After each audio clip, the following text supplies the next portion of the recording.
I'll try and make this as quick as I can. Well, of course, it's my job as chairman to try and draw together some of the themes from the day and wrap everything up with some pertinent closing remarks, which isn't easy given the diversity of topics that have been aired today. Overall, I'm sure you'll all agree that the calibre of the panellists and the moderators this year has been excellent, and I, for one, have certainly learnt a great deal during the course of the day. It was fascinating to hear during the keynote address first thing this morning about Brexit and the consequences on the UK-India trade relationship.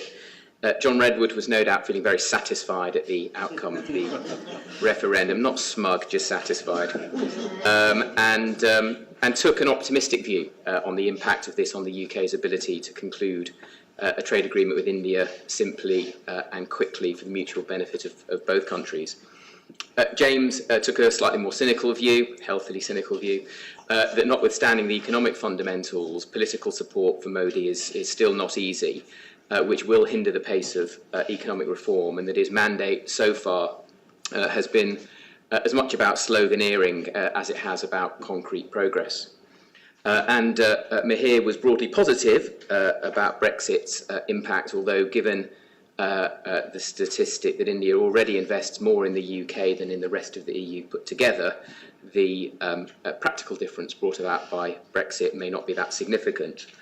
What was particularly interesting were his views on Modi as not in reality being a true reformer on privatisation, deregulation or liberalisation, despite the rhetoric, and the startling statistic, for me at least, that if India is to continue or indeed improve on its growth trajectory, 1 million jobs a month have to be created. It's just an astonishing number. A lot of hope is being placed on the importance of the digital economy for India for a number of reasons.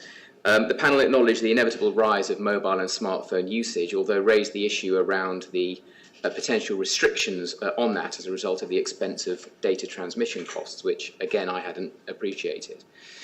That is surely an issue that Modi must tackle, given the importance of the digital economy, of the digital sector to economic development, with Peter Dahlstrom explaining that by 2025, 20 to 30% of India's GDP is estimated to come from internet sales. From the medtech perspective, we heard Francis White's view that while a product may be great, it does need support from policy and the medical profession to become widely adopted. But there appears to be a clear case for the use of online tools in rural areas for non-urgent medical issues.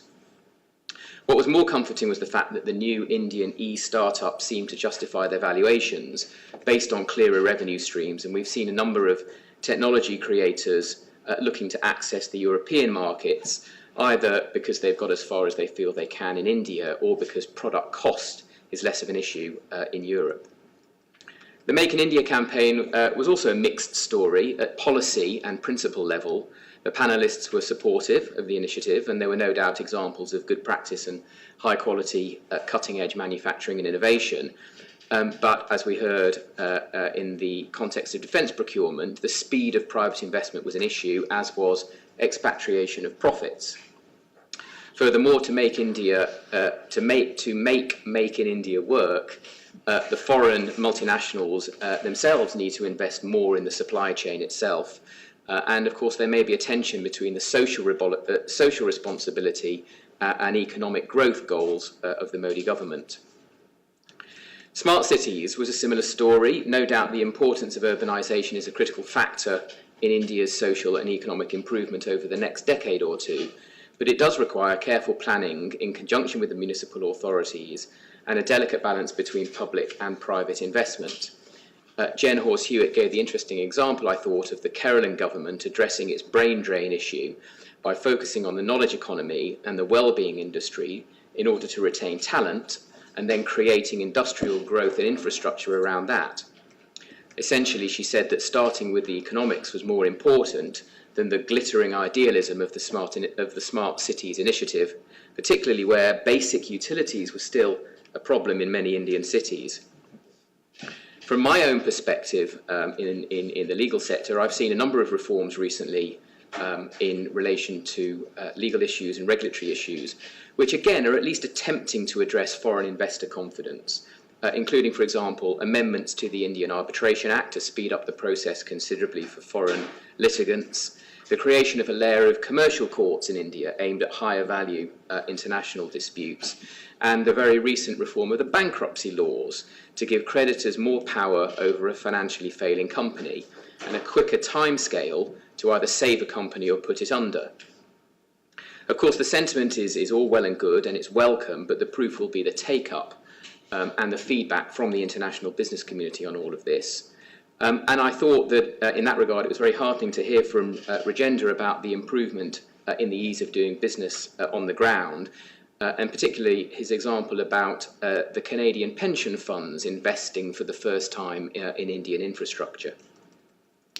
Now, ultimately, it's a very trite comment, but we can't underestimate that India is a huge, diverse country with substantial social and economic issues, and the task for Modi is daunting, even if he had parliamentary support.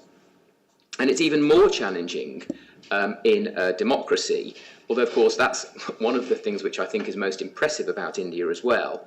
And given the transition from an agrarian society to a new economy in the interconnected digital age, as we heard in the last panel session. I think the true test of Modi's success will in fact only be measured if the BJP gets a second term. And it seems that overall, the feeling amongst the speakers is that that will happen. And in that second term pushes even harder with his stated agenda, and not just in terms of sound bites and mood, but in genuine, long-lasting, bureaucratic, social and economic reform. So let me finish by thanking again all of today's panellists, and with a particular mention for James Crabtree, who's given his whole day today to be with us, and of course to Rakesh and the team at Codex for putting together such a great selection of topics and speakers. It's been a real pleasure for Taylor Wessing to host and to chair the event, and please do stay for a drink on the terrace. Thanks very much.